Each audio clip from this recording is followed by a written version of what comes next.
ايه فايدة الفيديو ده؟ ايه الهدف منه؟ مبدئيا كده، هل انا بحب اجيب وجع الدماغ لنفسي؟ لا، انا واحدة اساسا في حياتي بحب اريح الدماغ.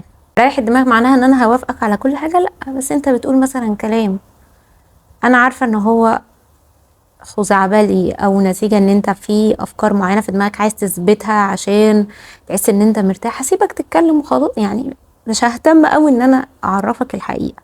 زمان قوي، من بداية ما بدأت اكتب على السوشيال ميديا من 2017، دي كانت بدايتي بقى الحقيقية. يعني كنت بكتب قبلها عادي زي كل الناس، بعمل شير لبوست، بكتب حاجات منقولة كده. لكن من 2017 كانت بدايتي على الفيسبوك بالذات ككتابة مقالات وحاجات طالعة مني أنا لوحدي. يعني مقالات صراحة تعمل كتب دلوقتي، بس أنا ده الكلام ده قبل ما أقفل الفيسبوك خالص. وقتها كنت مهتمة بقى إن أنا يعني أعرفك، اللي مش عارف يعرف، اللي مش شايف يشوف، حرام الناس مش عارفة، لحد ما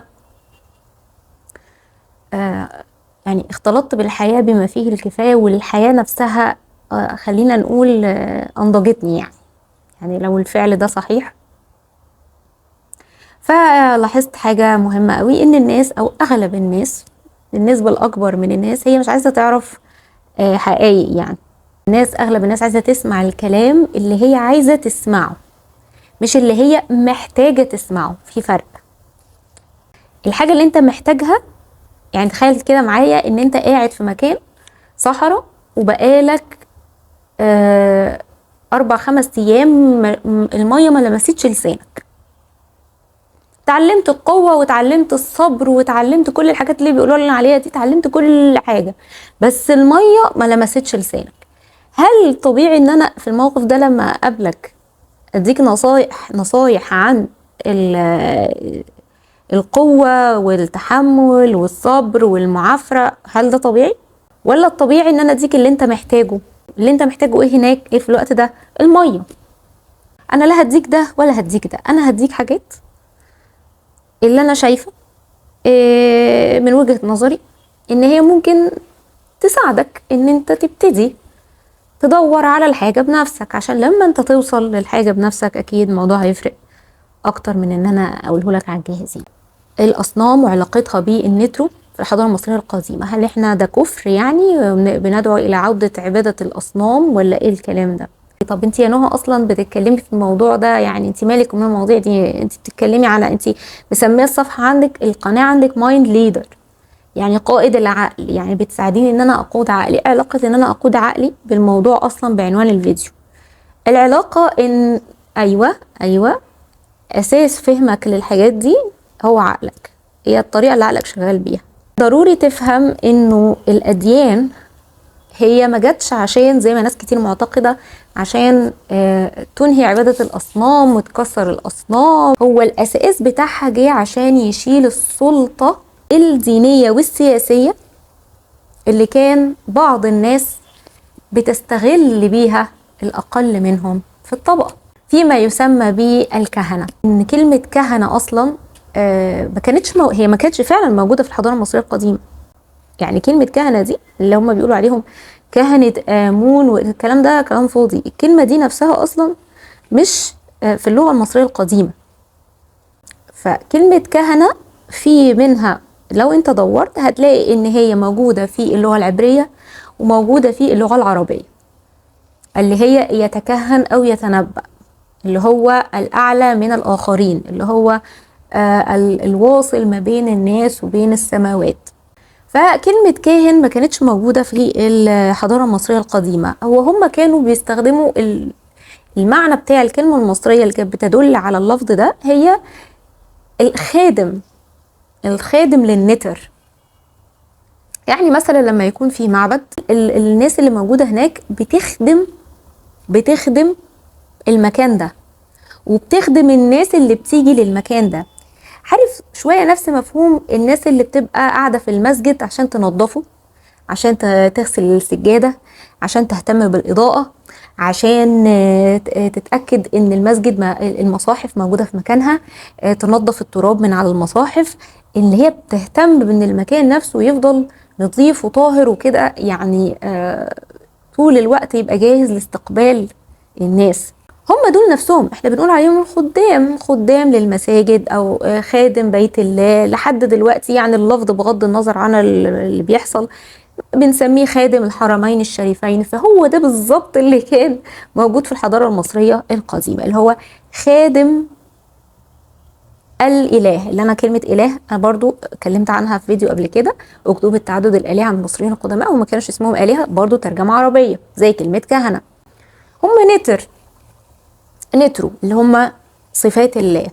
أوكي، بيرتب المكان ويجهزه عشان الناس تيجي للمكان وتقدر ان هي تستلهم الطاقة اللي موجودة في هذا النتر، اللي هي بتديها قوة ان هو يقدر يبقى معمر في الارض، ويقدر ان هو يعني يعمل حاجات كتير. جه بقى الديانات السماوية وبالذات الاسلام، جه لقى ان الافراد اللي عندهم نفوذ، سواء نفوذ سياسي او نفوذ ديني او مالي، بيدوا فلوس للناس دي بحيث ان هم ياخدوا حاجات ليهم، يعني لمصالحهم الشخصيه. مقابل ايه؟ مقابل ان هو يقعد يتنبأ لك باللي هيحصل في حياتك. طبعا بيضحك عليك. يعني هل ما فيش ناس عندهم القدره دي ان هم يشوفوا الهاله بتاعتك ويقولوا ماشي موجود ده؟ بس هو اصلا حتى الشخص الحقيقي الطبيعي، الشخص الطبيعي اللي هو عنده من جواه حرص عليك، مش هيقول لك حتى لو شاف حاجه في الهاله بتاعتك مش هيقول لك عليها. ليه؟ لان انت انسان. يعني ايه انسان؟ يعني عندك اراده حره، يعني قادر على تغيير الحاجه دي برغم انها موجوده حواليك، الا ان انت تقدر تغيرها. انت مش ساعات بتاخد قرار وخلاص وعازم على شيء معين، يحصل حاجه فاصله في حياتك تخلي تفكيرك كله تغير قراراتك كلها. فالاراده الحره بتاعت الانسان بتخلي ان حتى الشخص اللي عنده بعض القدره ان هو شفافيه يقرا الهاله بتاعتك بيمتنع ان هو يقول لك اللي موجود او اللي هو شايفه.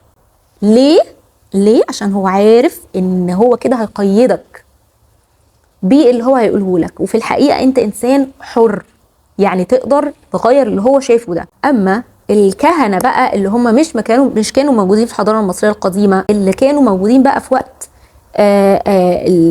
عهد الرسول عليه الصلاه والسلام في قريش، دول بقى ما كانوش كده. يعني الاصنام اللي كانت موجوده حوالين الكعبه ما كانتش نترو، هم كانوا ايا كان بقى بالنسبه للمكان اللي هم كانوا فيه كانت ايه اصل التماثيل دي انا ما اعرفش، ومش هحاول ادعي ان اعرف. روح دور في ده، لو انت دي بلدك روح دور في ده. انا بالنسبه لبلدي انا عارفه ان النترو هم ايه. لكن كانوا في بعض الاشخاص زي ما قلنا بيستغلوا تعلق الناس بهذه التماثيل ويبتدوا يستغلوهم عشان يعملوا لهم حاجات لمصلحتهم، عشان يأمروهم فينفذوا، عشان يوجهوهم، عشان يطلبوا منهم حاجات فيعملوها. فكان في استغلال. فالسطوة الدينية والسطوة اللي هي سطوة النفوذ والسلطة دي السياسية والدينية والاقتصادية، هي دي اللي جه محمد عليه الصلاة والسلام عشان يكسرها. فقال لك بدل بقى انا ما اقعد اقنع الناس، والناس مش هتقتنع لو كلمتها للصبح ان دي ناس بتستغلهم، انا هكسر خالص الاصنام دي واقول لهم منك لربنا على طول. اذا احنا اصل الدين بتاعنا هو ده، ان محدش ليه سطوة عليك. سطوة. هل السطوة زي السلطة؟ لا طبعا. السلطة يعني الام والاب مثلا ليهم نوع من انواع السلطة بحكم ان هم اكبر سنا، بحكم ان هم ليهم اكسس على حاجات اكتر من الطفل. لكن استخدام السلطة دي ازاي؟ يا اما بتستخدم السلطة دي عشان تعلم الطفل حاجات تنفعه وتعلمه الاستقلالية واحدة واحدة، يا اما بتستخدمها عشان تسطو على هذا الطفل. يعني ايه؟ يعني تاخد كل مشاعره لنفسك، تاخد كل ذكائه لنفسك، تاخد كل رغباته لنفسك، تخليك انت اللي محور حياته، حاول يرضيك طول الوقت. فده السلطة والسطوة. فالسلطة في حد ذاتها مش حاجة وحشة، لكن استخدام السلطة لفرض السطوة هو ده اللي جه محمد عليه الصلاة والسلام عشان يكسره. فترجع انت دلوقتي تبص للوقت الحالي اللي احنا عايشين فيه، يا لهوي التاريخ بيعيد نفسه، التاريخ يعيد نفسه. ما هو ده اللي بيحصل تحت مسميات كتير. يقولك ما تفكرش، ما تختارش لنفسك، ما ينفعش، مصيبة.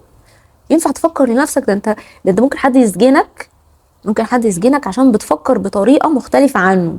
احنا واصلين لمرحلة سيئة جدا من السطوة، يعني السطوة الفكرية. فهل نرجع نجيب تاني على السؤال اللي احنا سألناه في عنوان الفيديو، هل نقدر نعتبر ان النترو دي كفر بقى وندعو الى تكسير هذه؟ انت ايه رأيك بعد الكلام اللي انا قلته؟ هل النترو دي ما كانش عندهم طاقة؟ لا، هم عندهم طاقة موجودة لحد دلوقتي، بس الفرق ان مفيش اهتمام حقيقي بهذه المعابد زي زمان. مفيش حد مهتم ان هو يروحها ويستلهم الطاقة في اعتبارها كأماكن سياحية فقط، اعتبارها كتاريخ وآثار، ولكن عدم اعتبارها انها حاجة حية، ان هي حاجة فيها انرجي، حاجة حية تقدر تاخد منها طاقة. مين اللي بيتكلم وبيطلع يقول ده؟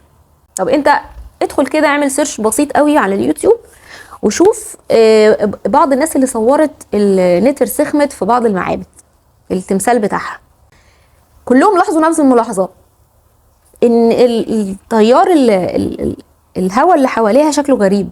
في الهواء حواليها بس عمال يتحرك، مفيش اي هواء بره، الجو حر جدا، بس في حواليها التراب عمال يتحرك بطريقه معينه، وكأن في مجال طاقي، في حاجه بتتحرك.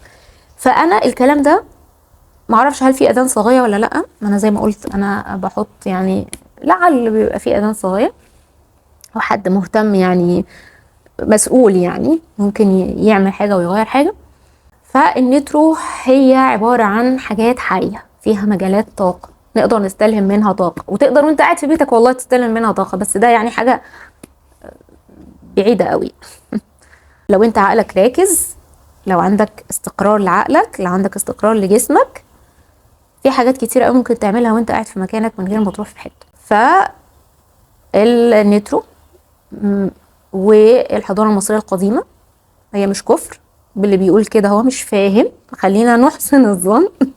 هو مش فاهم انه حتى التماثيل اللي كانت موجوده في وقت قريش الهدف من تكسيرها هو كان كسر السطوه الدينيه والسياسيه والاقتصاديه لبعض الناس على الاخرين.